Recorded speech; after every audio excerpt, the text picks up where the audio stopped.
How's it going, everybody? And I am so excited. 2 years since the initial reveal of Elden Ring, we are finally blessed with a gameplay reveal. And frankly, I expected something a lot smaller than this. This trailer is packed with so many things that I'm sure I'll miss something at some point. But here are some of the coolest things that I noticed, or things that I'm just really excited about, and I want to talk to you guys about it. So the first notable scene in the trailer is this giant tree.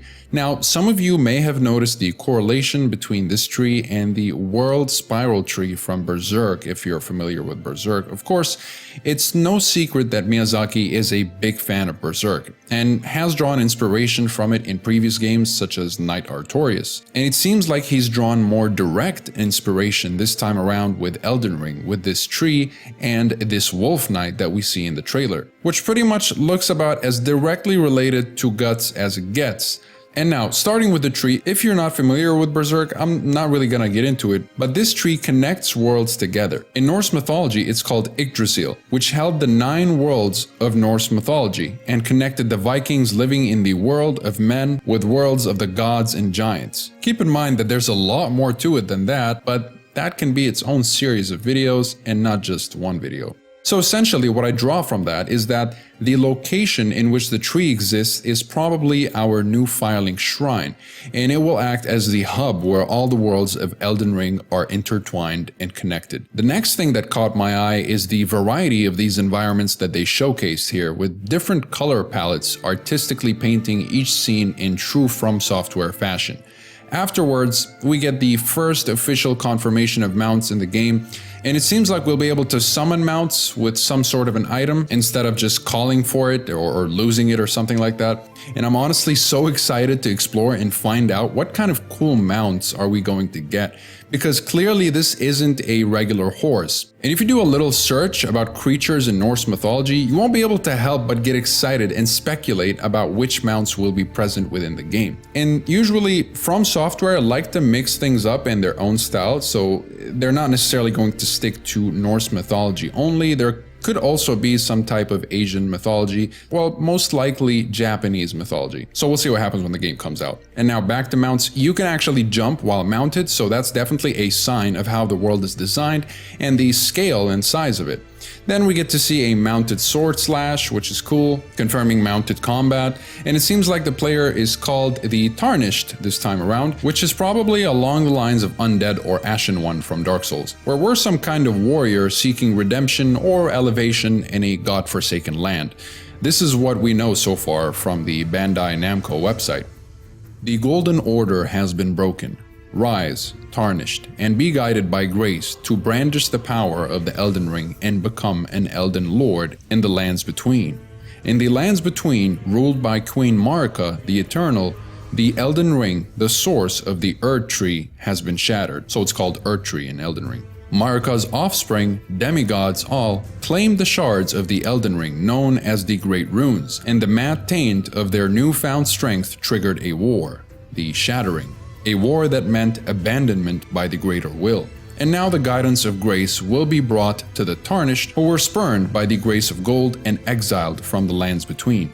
Ye dead who yet live, your grace long lost, follow the path to the lands between and beyond the foggy sea to stand before the Elden Ring and become the Elden Lord. In true Souls fashion, that is exactly what we've come to expect from a Souls game. And you can see all of that familiarity in the combat as well, with the dodge rolls and sword swings and animations. However, it's no theory that FromSoft learn and improve on their content from vanilla to DLC, let alone what they've learned and improved upon from game to game. And so clearly there's some inspiration in the combat from Sekiro, because the character is not using a shield most of the time, and the speed and pacing of the combat, while it may not be as quick as Sekiro, it's definitely quicker than Dark Souls, and the developers showcasing such combat in the reveal trailer indicates that they're telling us that they're mixing things up and it's not a copy-paste of the Souls formula, but rather an amalgamation of every Souls game they've made so far, or in other words, potentially the best version of what a Souls game can be. Another scene that shows they've learned from Sekiro's vertical map design is this jump right here, which transitions into what seems like a dexterity/strength build, I would guess, swinging a great curved sword with forward and backward leap attacks. Definitely something I would be interested in. And here I'm not sure if this Wolf Knight is a player character, but since he's howling like that, I imagine this would be an NPC with an armor set that I definitely want to get in order to cosplay Guts from Berserk. Then we get a look at what looks like some PvP action here after the character summons a couple of players. Now, some sources have confirmed that online multiplayer will allow for up to 4 players. Now, whether or not there are invasions, or if the 4-player count is supposed to be only summons that help you, or it's just the overall player count, none of that is really clear, but I would assume that this is the overall player count with 1 player to help you and room for 2 invaders, or maybe 2 players to help you and room for just 1 invader. I'm not really sure. Any of that at this point is just speculation, and we can have fun in the comments, I guess. Then we get some kind of a boss battle while mounted and a few awesome scenes from the lady in the trailer performing a cool execution on the player character. So yeah, it seems like she's some kind of a boss. I'm not sure if we're going to have to kill her, or maybe in some kind of storyline that you have to follow in order to not kill her. There's definitely going to be some kind of path that leads you to killing certain NPCs and leaving others alive. So we'll see what happens, and we'll see if that actually applies to bosses as well. And then it's followed up by one of the angry lords shouting at the player, followed up by some more footage.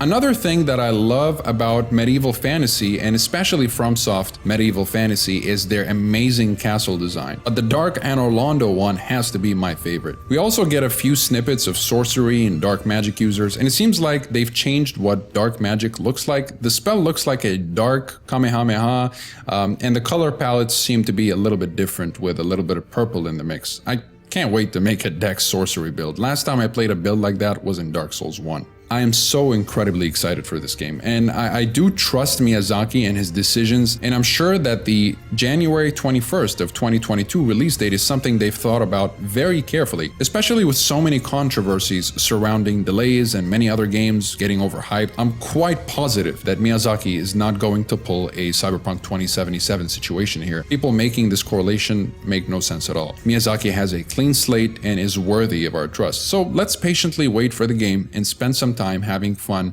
speculating about it. And now that the game's been officially revealed, there will probably be more reveals and exclusive stress tests within the next 6 to 7 months as we get closer to release. The game will be available on previous and current gen as well as PC. Now, there are many things to digest within this trailer, so I'm going to be taking closer looks here and there, and we'll let you know in a future video if I find anything else. I'm sure the community will be digging around like crazy, so I'll keep you guys updated if I come across any cool news, so be sure to subscribe and talk to me about what other things you saw in the trailer in the comments below. I'd love to just talk to you guys about it, and if there's anything that's actually worthy of making a video about, also let me know. I'm going to dedicate this channel to exclusively Elden Ring when it comes out, so be sure to stick around, especially if you like player versus player action. I'm all about PvP, that is my specialty, so thank you guys very much for watching. If you enjoy this kind of content, please alert me that you do by liking the video. It really does help me out a lot, and it indicates that you guys are actually enjoying this content.